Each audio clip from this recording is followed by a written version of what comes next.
A search and rescue mission in Denali National Park. Good evening, everyone. This is a story we've been following all day. 5 people, a pilot and 4 passengers, are reportedly trapped on board a private tour company airplane that crashed on Thunder Mountain in the park last night. Channel 2's Derek Minnemeyer is live at the Talkeetna Airport, where rescue helicopters are staging for the search. Derek, what do we know so far?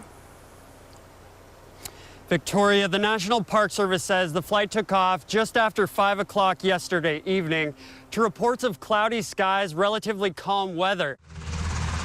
These Black Hawk helicopters took off around 2 in an attempt to see the downed plane. This is a really bad situation we've got here. Number one, they're at a very high altitude on the mountain. Being over 10,000 feet in that area is just very steep rock, glacier, ice. It's hard for me to even conceive that the airplane is stable. David Lee, a Sheldon Air Service pilot, says there's no way to know for sure how the plane may have gone down, but he has faith in the pilot's abilities. You know, unfortunately, things happen, and we don't know the particulars of what may have happened. You know, it could have been a mechanical with the airplane, it could have been the weather, a downdraft. The last attempted satellite call made by the pilot came in around 8:30 last night, according to the National Park Service. Lee, who has flown many times in the area around Thunder Mountain, says the temperature at nearly 11,000 feet, where the DHC-2 Beaver airplane crashed, could have hit below 0 overnight. It's pretty bad. It could possibly be the worst disaster on Denali in the history of Denali as far as an airplane accident.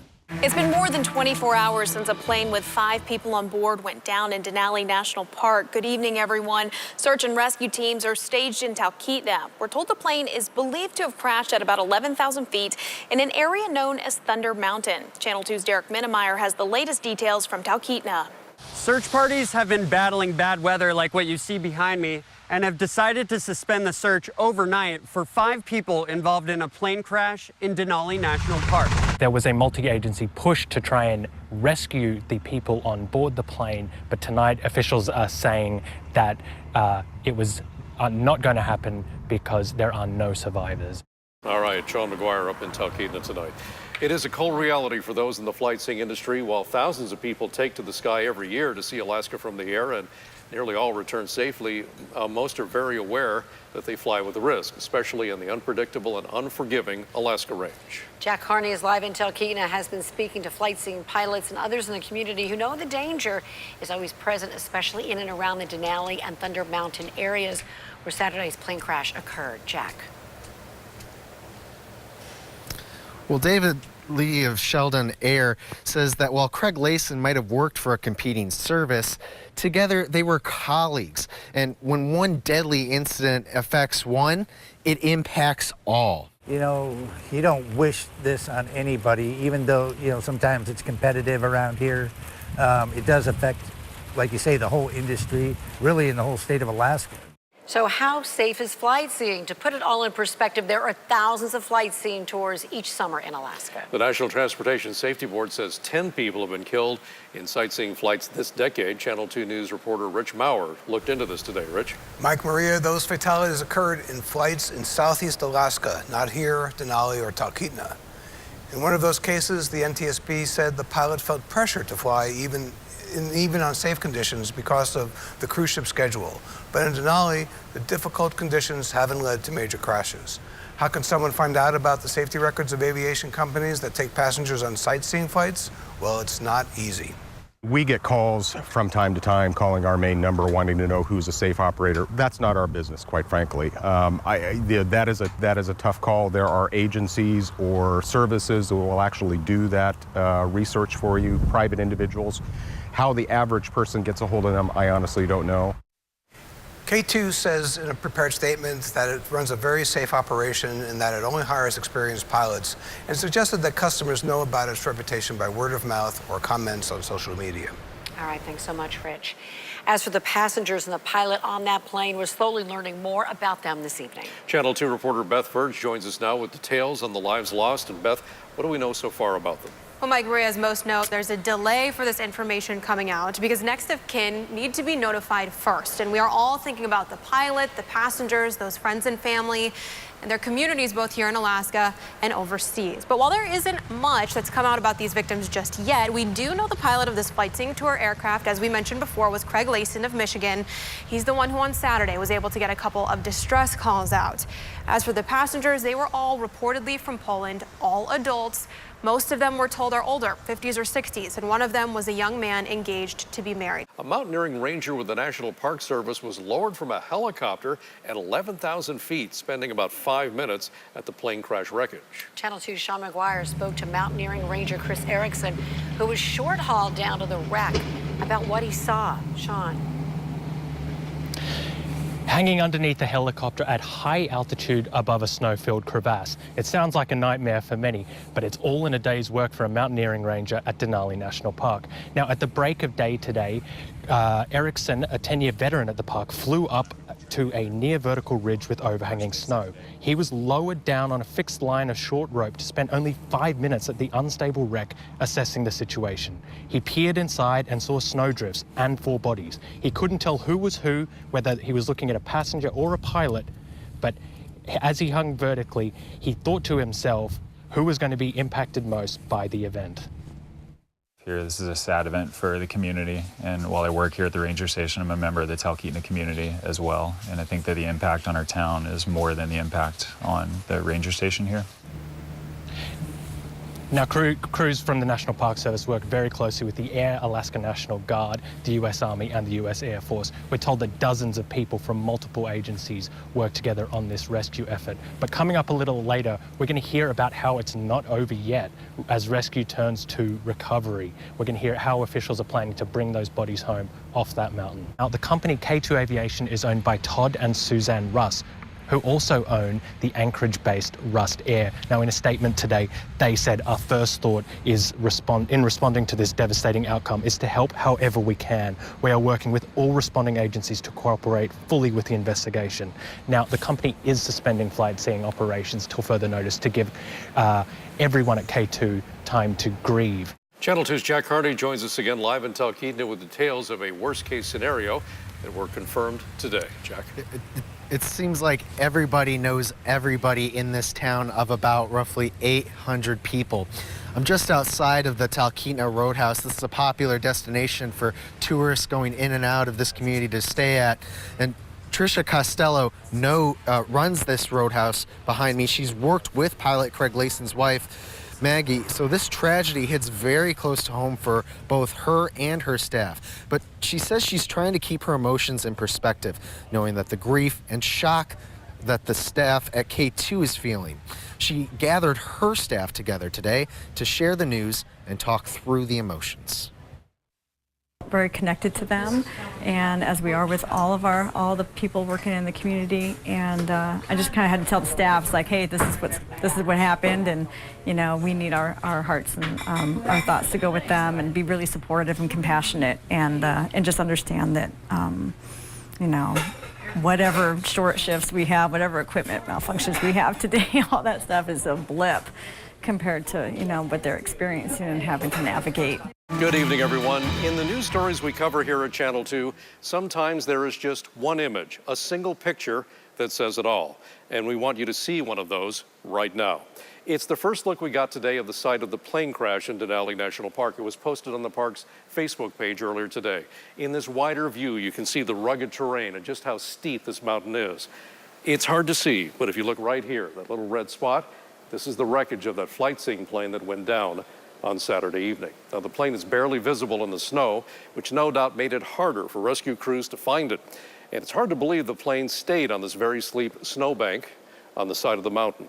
Now, 4 people are now confirmed dead. The 5th is missing and presumed dead. And we're learning more about the lives lost in that crash, the pilot and 4 passengers who were visiting from Poland. New tonight, Channel 2's Beth Verge talked to the man who's helping to break the sad news to the families of those Polish visitors. Beth? That's right, Mike. 5 families in multiple communities, both stateside and overseas, left to grieve tonight after their loved ones perished in a tragic plane crash here in Alaska. A cold reality in Alaska. Some very difficult flying up there. The beauty and attraction of flight seeing tours here, with hopes of spotting Denali from above, a danger. In this case, the helicopters you see here are shifting from search and rescue to recovery, as 5 people won't see home again after a fatal crash on the mountain this past weekend. I virtually could not believe it. It was very sad situation. 4 were Polish nationals, traveling as part of a larger group of 9, according to the Polish consulate in Anchorage, responsible for relaying all of this info to the larger consulates and breaking news to kin. The passengers were on a tundra tour, he says, beginning in Alberta and touring through Alaska. 3 of the tourists who perished were in their 50s or 60s. It's hard to accept that. You know, they cry, you know, and you almost want to cry with them, you know. Then there's veteran pilot Craig Layson, who was flying a K-2 plane on Saturday evening, sending out 2 distress calls in a desperate attempt at rescue from this. Brutal, snowy conditions, as seen in one of the first pictures taken of the crash site. Very steep rock, glacier, ice. A father and husband. He's about my age, in his 50s, and real nice guy. You know, competent pilot. A friend, too, to fellow flyers. He's a really nice guy. He'd come over and get coffee, and you know, he'd actually make biscuits and gravy for all the pilots that wanted to come over. Despite the unpredictable and unforgiving Alaska range, the risks of flying near North America's tallest peak usually seem well worth the reward. But not today. The weather is so unpredictable around Denali National Park that it could take even longer. And it's not just weather that's complicating this effort. The wreckage is at a very high altitude and a very precarious location. The Park Service and National Transportation Safety Board spent today working to come up with a plan to first recover the bodies and later recover the wreckage for the investigation. But officials stressed today that this plane crash poses a unique set of challenges. Our office is very used to working in very remote, challenging areas. However, this accident and where the wreckage came to rest is even over our head as far as making it to the accident site. So again, we're relying on the expertise of the mountain climbing professionals with the National Park Service and also the military for that matter. Now, we know that that aircraft did contain survival gear on board, but we don't know if the occupants were able to get to it. Coming up a little bit later on the news hour, we'll talk with an expert about the survival equipment carried by all planes in Alaska and what gear and provisions are required by state law. Today, we spoke to the folks here at Eagle Enterprises to find out what exactly pilots are required to carry by state statute and what gear they recommend. Like the old adage of bush pilots that have been flying around here since the 40s, will say, if it's not on you, it's camping gear. If it's on you, it's survival gear. Since 1972, Shane Langland and his business Eagle Enterprises have been supplying Alaska pilots with emergency rations and equipment they'll hopefully never have to use. You know, in the basic kit, you've got to have a fish kit. It's kind of defined what they need. You need a headlet per person. This is a small signaling flare, matches. These are actually Coast Guard approved rations. They kind of taste like Crisco. And that's just the minimum required by state law. Many pilots will opt to carry more. And Langland says Alaska pilots are very good about keeping their gear straight. And we see the commercial pilots, the private pilots, the student pilots. They're very proactive. We've got a great culture of safety in our commercial carriers and our private aviation folks. And we're very fortunate for that in Alaska. In addition to the basic kit, Langland recommends carrying multiple ways to start a fire and signal rescuers. But there's one piece of equipment you should never fly without. And in today's world, probably the most critical bit of equipment is your personal locator beacon. Because that takes the search out of search and rescue. Park rangers and NTSB investigators held a news conference this afternoon. Cameron. Well, Mike and Maria, you can kind of see some of that challenging weather right around me here. We're here at the Talkeetna Airport where it just started raining, and you can see the skies are very overcast, and I'm told that even at the higher altitudes where the crash site is located, there's a bit of fresh snowfall. So those are some of the factors that have kept this recovery mission on hold for the last couple of days, but park rangers are hoping to get a window sometime tomorrow. Currently, right now, our main objective is to locate the 5th passenger. The next step will be to make sure that the plane is in a suitable place for us to do an extended recovery mission. After closing its doors for about 5 days following the tragic fatal crash involving one of its planes, flight seeing company K2 Aviation was back open for business on Thursday. Flight seeing tours were seen taking off from the airport throughout the day. A PR firm speaking on behalf of K2 released new details on the pilot of the downed aircraft, Craig Layson, who appears to be the subject of this photograph posted to K2's Facebook page in July. The company says Layson was hired because of a lifetime of aviation experience. He first flew solo at the age of 16 in 1975 and got his private pilot's license 2 years later in 1977. He obtained an Alaska commercial pilot's license about 18 months ago in February 2017. So far, rangers have been unsuccessful at recovering Layson's remains from the crash site, as well as the remains of his 4 Polish passengers. Tomorrow, weather looks like it's pretty good. We're going to have the same issues that we had today with these kind of low-hanging clouds with the humidity in the air and the clouds sitting on the peaks, but we hope that tomorrow morning will be good. We'll see what the afternoon's supposed to fall apart, and then we're going into another pretty active weather cycle.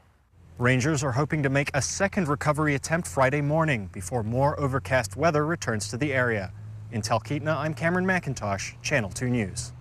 So will those recovery crews who are risking their own lives get the break in the weather they need to reach that crash site tomorrow? Let's turn now to Jackie Purcell, who has a look ahead to what they may be facing. And Jackie, timing is critical, right? It's everything when you're talking about mega high mountain peaks and the weather that surrounds them. Now here's a look at Talkeetna tonight with the temperature currently at 58 degrees. They have calm winds and their visibility is 10 miles.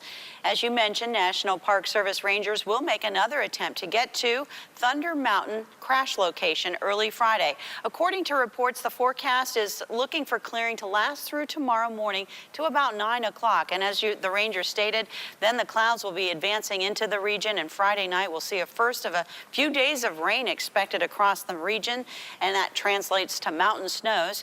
New pictures tonight that show the extent of the danger on the mountain. Now, this is what the de Havilland Beaver looked like before the accident last weekend. And this is what the plane looks like now, perched on Thunder Mountain in Denali National Park. A major decision was made this afternoon regarding the recovery of the wreckage. Good evening, everyone. It's another devastating blow to the loved ones of the 5 people killed in that plane crash in Denali National Park earlier this week. After finally being able to visit the crash site today, rangers have concluded that recovering the bodies will be too dangerous. Channel 2's Cameron McIntosh is live in Talkeetna tonight with the latest. Cameron. Well, Mike and Alexis, after days of bad weather thwarted attempts to launch a recovery mission, rangers were finally able to make it to the crash site today. A single ranger suspended from a helicopter was able to examine the plane up close for the first time since Sunday. And dramatic new photos, as you've just seen, released this evening, show the aircraft perched at the edge of a very steep slope. The plane is sitting on an unstable crevasse in an area that's seen about 2.5 feet of fresh snow since the crash. So rangers say there is a considerable avalanche danger in the area, and the plane is broken in half to complicate matters further, with the tail section dragging the wreckage down towards a 3,500-foot drop. There's also reportedly a lot of jagged metal protruding from the wreckage, which is a danger to rangers as well. So after evaluating all of those conditions at the crash site today, rangers decided that it would be too dangerous to try and remove the bodies or even any of the wreckage from the crash site, and so they've decided that a recovery mission will not be attempted. Live in Talkeetna, I'm Cameron McIntosh, Channel 2 News. All right, this all leads us to another big question. What about the investigation into this deadly crash? Channel 2 reporter Beth Furr joins us now. And Beth, you spoke this afternoon with the leaders of the National Transportation Safety Board here in Alaska. What's next? So amongst all the questions still swirling, there's the big one of how this investigation is going to go from here on out, knowing that this downed aircraft is stuck on a mountainside for the time being. One might think that without the plane or the passengers or pilot inside, the investigation would be halted or at least severely hindered. But experts say that is not the case here. New photos from the National Park Service are providing insight into how this tragic crash happened, but a library of them is exactly what the National Transportation Safety Board, which conducts independent investigations of all civil aviation crashes in the U.S., says it is banking on. Hundreds of NPS photos, a meteorologist, rescue crew statements, all part of working out the exact timeline of this crash. We are very much in the preliminary stages. We're not drawing any conclusions. We're definitely not going to speculate. What I would ask is just give us time to be able to do our investigation. Work on the preliminary report, which has not yet been released, is underway, and despite the lack of a wreckage exam or hands-on analysis, Johnson says he expects that report to be released next week. Trapped in the wreckage, a flight scene pilot was able to contact his base twice in the aftermath of this month's crash on the side of a mountain in Denali National Park. A preliminary report released today details what investigators know so far about that crash that killed the pilots and the 4 tourists. Channel 2's Alexis Fernandez has details. In the first call, just minutes after impact, pilot Craig Layson told his company the plane had hit a mountain and needed rescue. Then the call cut out. When they got back into contact, Layson said he was trapped in the wreckage and that 2 of his passengers were possibly dead. Then the connection dropped again. It was nearly 2 days before the National Park Service was able to lift a mountaineering ranger to the scene of the crash. With the position of the aircraft, I was able to get, roughly speaking, inside of it, but right on top of it to be able to have a pretty good look inside. The ranger was at the site of the crash for less than 5 minutes. As best I could have worked my way through the aircraft, just counting people and checking people to see if there are any signs of life. And I was able to find 4, but not the 5th. Given the area that I was working, pretty good chance that person's still in there. I couldn't get to everywhere. 4 days later, rangers were again able to reach the site to plan a recovery and determined it was too dangerous. And we concluded that it was not safe to attempt to pull any of the deceased or the aircraft off the mountain. The NTSB knew that was a possibility and said it could investigate the crash with or without the wreckage. We'll use what we do have. We'll use the pictures, we'll use all the other background information as far as the environment and looking at the pilot, and there's maintenance records, there's all sorts of things that still exist for us to be able to investigate. Another new piece of information in the report today, the plane passed over Denali Base Camp, a planned part of the tour, and had headed south over the Kahiltna Glacier. It then turned to the left, heading southeast toward Talkeetna. The plane was still on that path when it hit the mountainside.